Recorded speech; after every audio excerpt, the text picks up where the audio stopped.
Bom dia, pessoal. Mais um podcast aqui da trilha do canal Renovation USA. Hoje a gente vai falar um pouquinho de um tema um tanto quanto polêmico, mas importante. Vamos falar sobre as vantagens e desvantagens de realizar o processo do Green Card usando um profissional ou não, tá? Nota que o processo ele não requer legalmente que você use um profissional, né? No caso um advogado.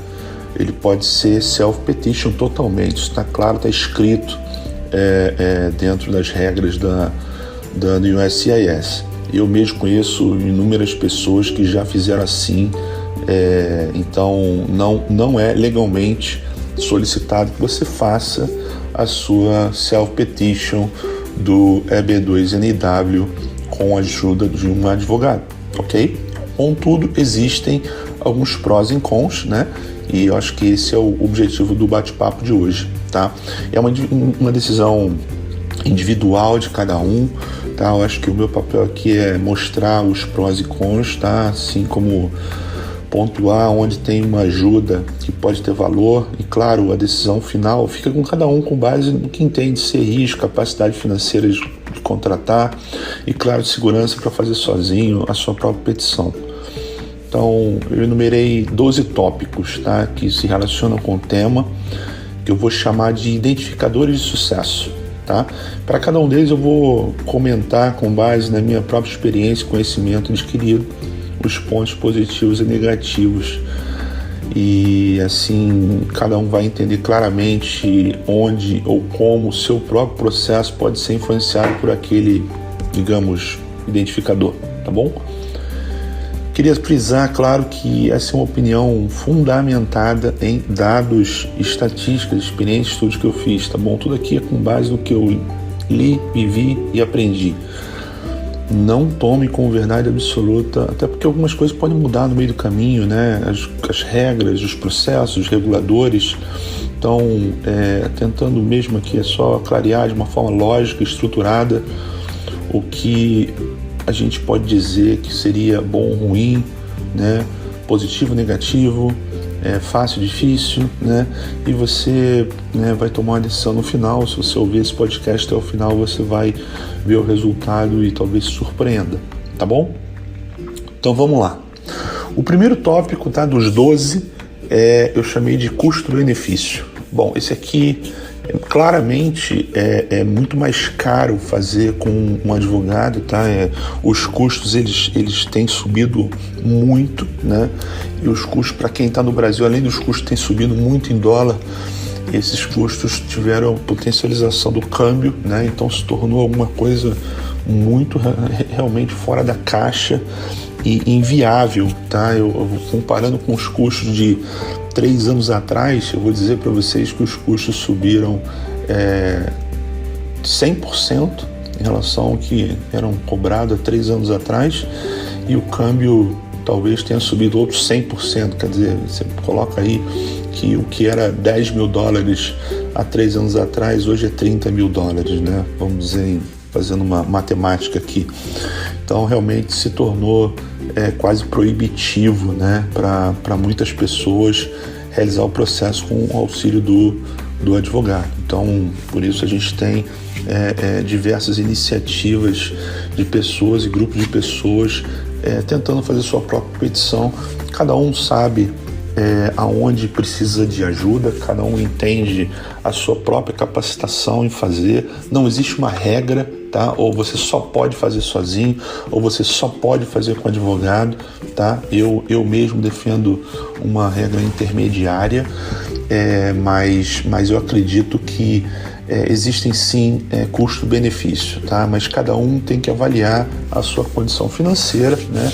$1 para mim pode não ser $1 para uma outra pessoa, apesar de ser fisicamente a mesma nota física, mas o entendimento do quanto isso é percentualmente em relação ao que você tem, possui e entende que aquele valor representa na sua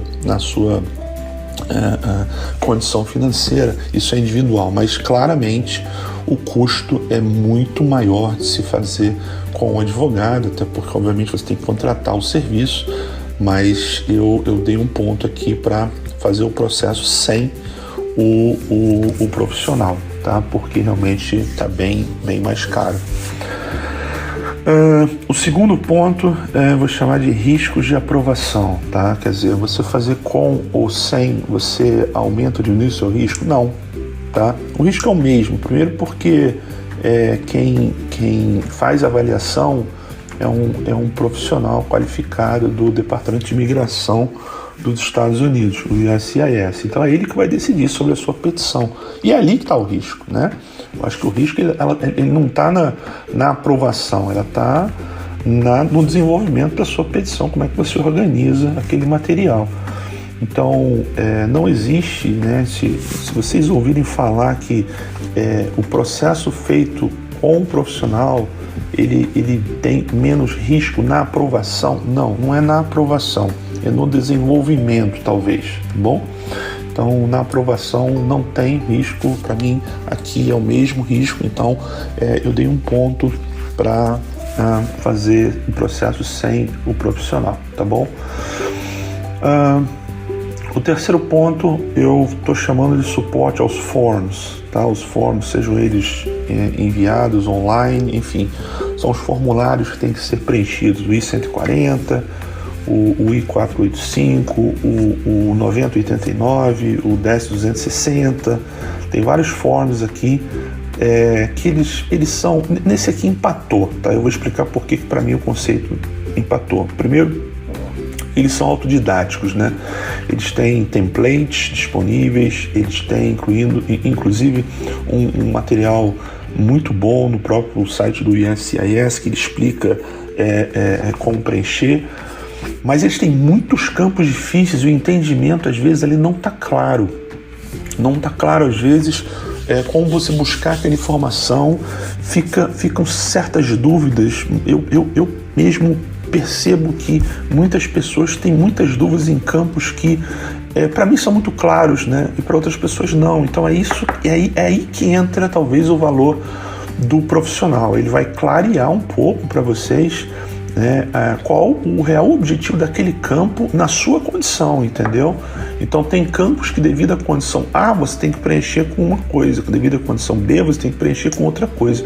Obviamente você tem ajuda de pessoas que já fizeram esse processo e podem ajudar, mas eu tenho visto muitas pessoas ainda com muitas dúvidas, mesmo ainda tendo muito material disponível na internet, template, exemplos, né? Tem pessoas até que vendem a sua própria petição como exemplo, então, mas eu acho que o profissional aqui ele pode clarear muito e evitar o erro, porque um formulário preenchido errado aqui, um campo errado preenchido, ele vai te gerar uma request for evidence, ele vai atrasar o seu processo, ele vai pedir para você reenviar e às vezes pode acontecer de negar a sua petição porque estava errado, entendeu?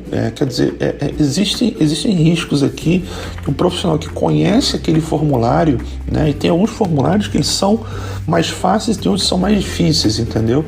Mas eu acredito que todos eles podem ser preenchidos sozinhos, tá?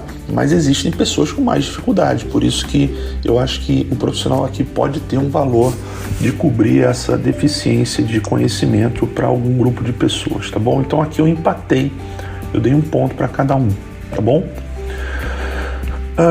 O quarto item eu chamei de suporte a cover letter, tá? Bom, aqui eu dei um ponto para o profissional, por quê? Primeiro que eu acho que a cover letter ela é um dos documentos, se não talvez o mais importante da petição. É aquela que o cara abre e enxerga, bom, o que eu tenho pela frente aqui, né? Eu já comentei em um podcast específico o que é a cover letter, mas aquele documento ele precisa estar muito bem fundamentado e estruturado de acordo com a sua condição que você vai enviar a sua petição. Então, se a sua petição tem uma estratégia, por exemplo, de mostrar habilidades profissionais, você tem que estruturar ela, você tem que colocá-la numa sequência, você tem que colocar...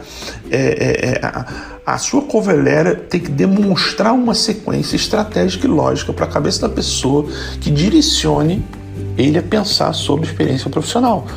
Se a sua cover letter fala sobre Advanced Degree, a mesma coisa, você tem que direcionar a sua petição para que esse tema, né, ele surja primeiro e ele já comece a colocar na cabeça dele, que é no caso o avaliador, que você tem esse Advanced Degree, né? Se a sua petição tem um valor enorme em determinados pontos e talvez uma fraqueza em outros, né? Como é que você coloca isso na cover letter de maneira que fique mais evidente a sua fortaleza e não a sua fraqueza, entendeu? Então, essa estruturação da cover letter, né? Além do que ela tem algumas necessidades de temas específicos sobre codificação do tipo de visto. Existem algumas coisas que são muito importantes serem colocadas numa cover letter, e eu acredito que essa estruturação profissional ela tem um grande valor se for suportada por um profissional que conhece, né? De novo, não estou dizendo que não dá para fazer sozinho, dá para fazer sozinho numa boa, e eu particularmente li muitas cover letters de pessoas que me pediram ajuda e ficaram muito boas mesmo. Eu até elogiei e falei, caramba, você fez com advogado? A pessoa falou, não, eu fiz sozinho com base no que a gente aprendeu aqui. Eu falei, poxa, que legal. Então, pode ser feito, mas eu acho que para a grande maioria, e eu tenho visto isso nos bate-papos e nas interações que eu tenho tido com o grupo, eu acho que tem um valor grande aqui sim. Então eu estou dando um ponto para estruturação profissional com um advogado, tá bom? O quinto item é suporte a comunicações, tá? Bom, eu já falei sobre isso em outros podcasts, mas comunicações do USCIS com você, né? A facilidade, a agilidade com que isso acontece. De novo, aqui talvez o valor seja extremamente baixo em termos práticos, mas o advogado, por ter um escritório, por ter um endereço nos Estados Unidos, as coisas se tornam mais rápidas por isso, porque ele vai receber a sua aprovação do I-140, ele vai receber as suas RFEs, ele vai receber tudo relacionado ao seu processo e vai dali já dar andamento e comunicar com você imediatamente. Então você não perde muito tempo, enquanto se você só tiver um endereço Brasil, as coisas são um pouquinho mais demoradas, você perde um pouco mais de tempo. Então, de novo, aqui talvez não seja um valor que você vai considerar a ponto de pagar ou não um advogado, mas existe sim um benefício pelo profissional estar em solo americano, tá bom? Então aqui eu dei um ponto para com o profissional, tá? O sexto ponto, suporte à carta de recomendação, tá? Bom, aqui é um ponto para fazer 100, tá? Quer dizer, o profissional ele não tem nenhum tipo de... você não precisa dele para construir suas cartas, né? Você não precisa dele para mandar suas cartas, você não precisa dele para receber as suas cartas, você não precisa dele para contactar as pessoas, porque ele não vai fazer isso por você, porque ninguém conhece o advogado. Então aqui é um processo que ele é 100% voo solo, tá? Não tem necessidade, não tem nenhum tipo de valor agregado, adicional, por ter o profissional ou não. Então aqui é um ponto para fazer sem o profissional, tá bom?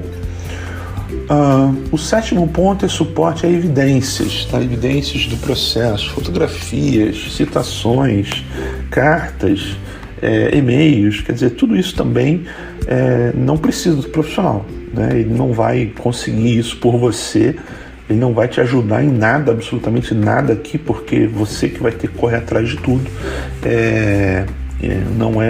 Não tem de fato nenhum valor adicionar aqui por você contratar o profissional. Aqui o valor é zero, porque é 100% sua responsabilidade, tá bom? Então as evidências também eu coloquei um ponto para fazer sem o profissional, tá bom? O oitavo ponto é o suporte à Expert Opinion Letter, que é um documento muito importante, uma carta de recomendação de um especialista, tá? Depois eu vou até gravar um podcast sobre esse tema, mas também não precisa do serviço do advogado, tá? Isso é um serviço prestado por instituições terceiras, que são muito bem credenciadas, tá? E o advogado ele não gera valor aqui. Você vai na instituição, vai te pedir uma série de documentos e ela vai emitir essa carta com base no entendimento do profissional, do expert, né, do especialista que está em solo americano, e o advogado não tem nenhum tipo de interação ou efetivamente participa disso em nenhum momento. Então, por ser valor zero, eu também coloquei mais um ponto de você fazer essa etapa sem o advogado, tá? O nono ponto, eu coloquei o suporte ao plano profissional, o business plan, né? E aqui eu coloquei um ponto para cada um e eu vou explicar por quê.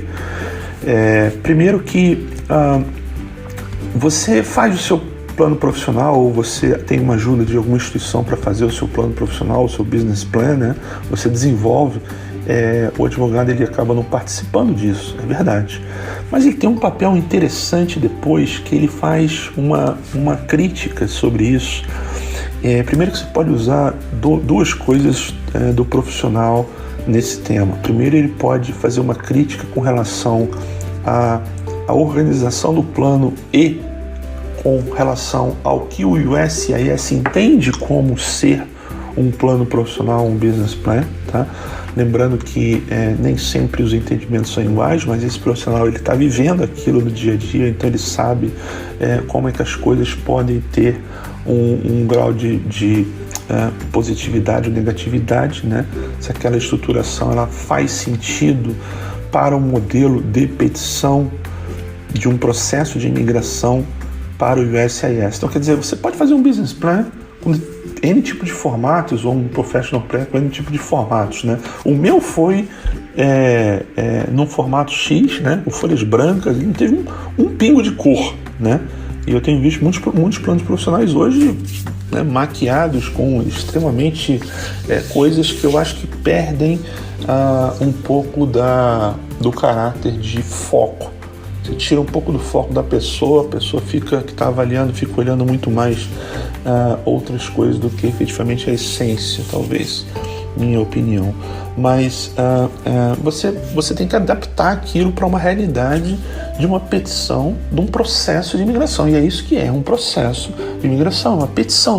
Não vamos esquecer que na essência, no início, né, é uma petição.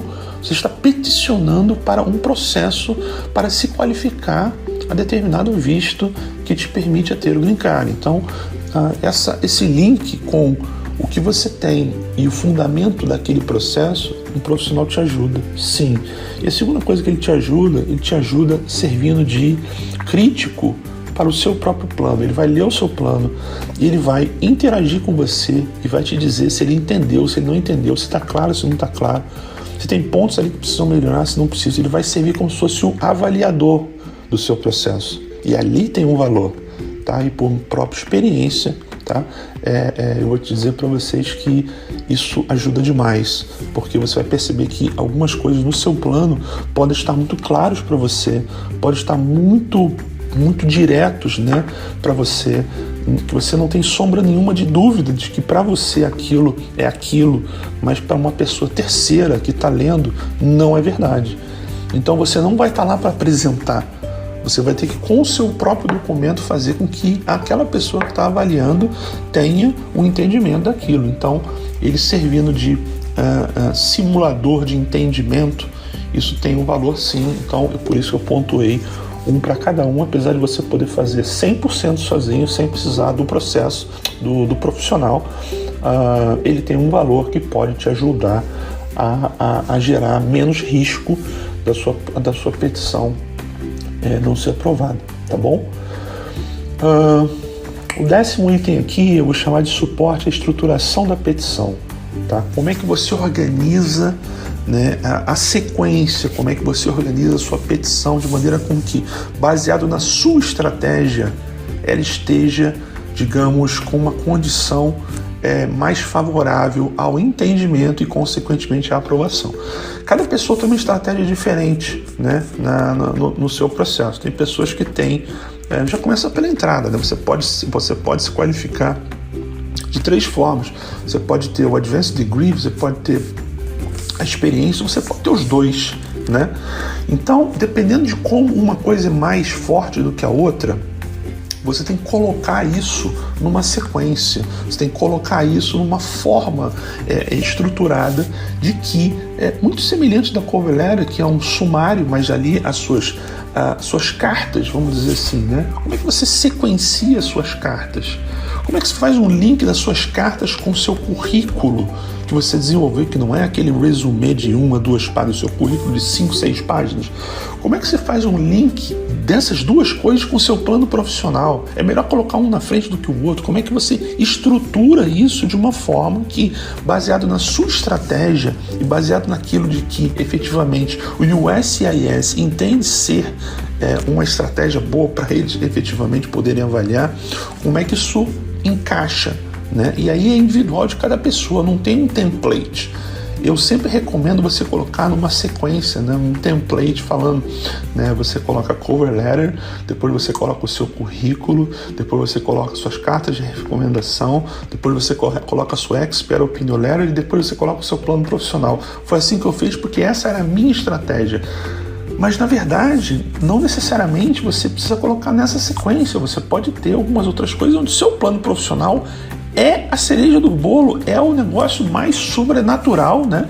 Vamos dizer assim, a cereja do Lionel Messi, que eu sempre falo, né? Ele é um alienígena que vai vir na sua petição e só de ler o seu plano profissional, o cara não precisa fazer mais nada, ele já vai direto te qualificar, entendeu?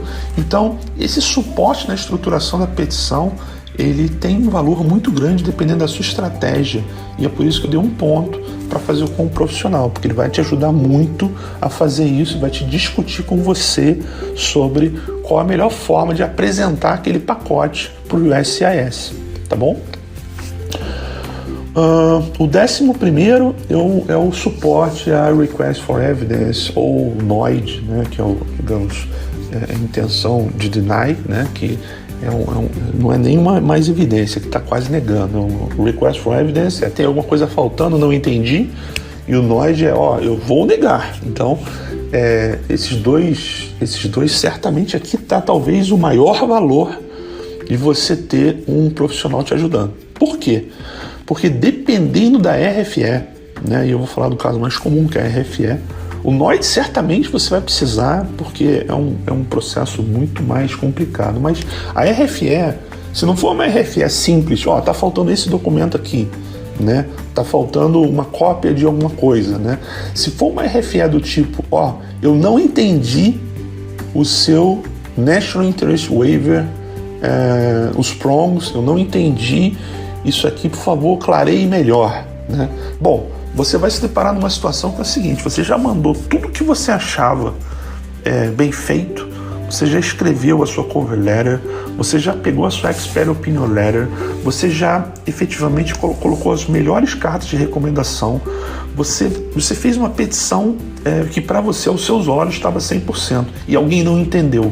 Você vai ter que reenviar uma cover letter clarificando melhor os pontos e fazendo apontamentos daquilo que não foi claro, né? Existem dois tipos de request for evidence, de documentos e de clarificação, né? O de documentos é mais fácil, alguma coisa faltou, né? E de clarificação é mais complicada, porque você vai precisar fazer de novo de um limão uma nova limonada, só que é do mesmo limão, da mesma limonada que você já fez. Então aí que está a dificuldade, você vai ter que ter um grau de convencimento, um grau de estruturação de novo, né, para convencer o avaliador de que aquilo que você já enviou, que você acredita que aquilo já é o seu máximo, porque todo mundo acaba fazendo isso. Quando você vai enviar uma petição, se você está fazendo sozinho, você vai colocar o máximo de cuidado, o máximo de evidência, o máximo de clareza, né, e vai acreditar que aquela petição realmente é o máximo. Só que ela não foi o máximo. Alguém disse que está faltando algumas coisas, você tem que clarificar e mostrar com evidências. Só que as evidências já foram enviadas, então como é que você faz isso? Como é que você sai desse nó? E aí que entra um profissional que pode te ajudar, tá? Eu aqui enxergo o valor, sim, de alguém que vai te ajudar a sair desse nó que é uma request for evidence de alguma coisa que é clarificação. Se é documentação, talvez é muito simples, nem precisa, você só anexa manda de novo e tá feito, fecha a parada, tá bom? Mas se for uma coisa de clarificação, ou se for uma negativa, ou se você precisar apelar, olha, eu vou te dizer, fazer isso sem um profissional vai ser bem complicado, tá? Eu vi já algumas, eu não tive request for evidence no meu processo, mas eu vi algumas que no site do USCIS você tem acesso e realmente é bem difícil, tá? É um processo que requer tempo, conhecimento, requer estratégia também. Muitas das estratégias que eu falei anteriormente a gente vai ter que fazer aqui de novo para um processo de reconvencimento de que você realmente tem as qualificações e merece ser privilegiado com o seu National Interest Waiver, tá bom? Então esse aqui deu um ponto para fazer com o profissional. E o último aqui eu chamei de suporte à entrevista, né? Você tem a entrevista final, você efetivamente vai precisar conversar com alguém, seja no USCIS, nos Estados Unidos ou no consulado fora dos Estados Unidos. Então eu dei um ponto aqui para fazer por quê? Primeiro porque os profissionais simulam com você essa entrevista, né? Eles simulam com você, eles simulam inglês, eles fazem as perguntas mais comuns, eles tentam te preparar para alguma coisa que vai acontecer com base numa média, né? Depois da entrevista a gente volta com os profissionais e diz para eles quais foram as perguntas que aconteceram, para que eles comecem, eles se reatualizem no banco de dados que ele tem. Então essas pessoas têm um conhecimento do que acontece nas entrevistas, né? É muito maior do que efetivamente você tentar e talvez em vídeos do YouTube ou buscar outras fontes e achar onde que está por opiniões próprias. Existem, eu mesmo dei a minha própria declaração de como foi a minha entrevista aqui, quais foram as perguntas, mas isso foi a minha entrevista, não necessariamente a entrevista de todas as pessoas. Existiram pessoas que fizeram entrevista e o cara fez uma única pergunta e pronto, liberou, né? Então, mas eu acho que por ser um processo muito importante, né? Estamos falando aqui de imigração, estamos falando de mudança de vida, né? Eu acho que você tem que se preparar para essa entrevista, você tem tempo para se preparar, e esses profissionais, eles simulam com você, eles fazem sessões de simulação, eles se passam pelo cônsul fazendo as perguntas e você vai efetivamente mais preparado e mais seguro para essa entrevista. Se o cara fizer uma única pergunta, perguntar qual é o seu nome, te liberar e provar seu green card, maravilha, perfeito, você estava preparado. Se o cara fizer as 10 perguntas que você se preparou, você vai saber como responder, maravilha, você estava preparado também. Então, eu acho que para pessoas que pensam como eu, minimizar risco é tudo. Então, eu vou dar um ponto aqui para fazer com o profissional, tá? E isso fecha aqui os 12 pontos, né? Os 12 identificadores de sucesso. E no final, a hora que você soma todos eles, deu 7/7, né? Deu 7 para fazer com, deu 7 para fazer sem, né? Obviamente aqui é uma decisão, né? Alguns pontos para umas pessoas são o ponto de decisão, como por exemplo o custo, né? Para outras pessoas isso não é tão relevante e aí talvez ela se prenda a outros pontos, mas no final, se tivesse como ponderar peso igual para cada um dos 12, empatou 7/7. Eu acho que isso mostra que realmente existem valores, né? Eu acho que a grande lição aqui do exercício sim, os profissionais geram valor e geram muito valor. A decisão de fazer com ou sem, ela é individual, né? Como eu disse no início, o processo inteiro pode ser feito sem um profissional. Você não precisa ter o custo, mas por outro lado você também não vai ter certos benefícios ou você não vai minimizar talvez todos os riscos que você pode ter no processo. Isso é uma decisão individual de cada um, né? Cada um entende que se você pode arriscar mais ou menos na sua vida, é uma decisão individual, né? Eu não posso aqui dizer que existe uma regra porque não existe, mas de fato, né, eu acho que como todo profissional que você acaba contratando, eu não vou falar só de profissionais que atuam nesse ramo, né? Qualquer profissional você contrata, você vai ter que pagar e você vai ter um benefício, porque ele é o especialista, né? E eu acho que a dificuldade aqui é achar o profissional, você realmente ter um profissional que seja competente, que seja sério, que vai ajudar ou não, ou mesmo você tomar a decisão de fazer sozinho, que eu acho extremamente engrandecedor. Você se auto-qualifica, você se conhece, você se descobre, você fazendo a sua própria petição, você acredita, você vai descobrir coisas sobre você, onde efetivamente você pode usar aquilo como fortaleza no futuro, sendo às vezes uma fraqueza no momento, entendeu? Então, eu acho que, vou dar um exemplo do inglês, né? Às vezes você fazendo sua própria petição, você vai entender o quanto importante é o inglês, e você vai ter que aprender aquilo para você poder emigrar. Quando você larga na mão, às vezes, de um profissional, você talvez não se envolva tanto, você não entenda como aquilo é importante, e você perde um tempo ali que você poderia estar estudando e não estudou. Dei um exemplo só de uma fraqueza que pode se transformar numa fortaleza, mas tem inúmeras, tá? Então, de novo, não estou aqui para dizer se tem que fazer por um ou por outro, não estou aqui para educar se isso aqui é melhor ou pior, apenas positivei ou negativei, apenas dei um valor que pode ser um pró ou pode ser um cons, né, no processo. E de novo, é uma opinião com base na experiência, com base no conhecimento, com base nas interações, com base nas coisas que eu vivi, li e aprendi, né? Então, não tome como verdade absoluta, cada um às vezes vai ler, vai ouvir, nós estamos falando de um podcast aqui, não é um instrumento de leitura, mas cada um que for ouvir o podcast pode entender que determinado identificador de sucesso não tem nenhum valor para ele, então vou deixar este lado. Outras pessoas vão entender que aquilo realmente tem um grande valor e vão prestar mais atenção, e é por isso que aqui é bem democrático. Então, espero que tenha ajudado o podcast, tá bom? Espero que tenham feito vocês pensarem sobre o tema, tá?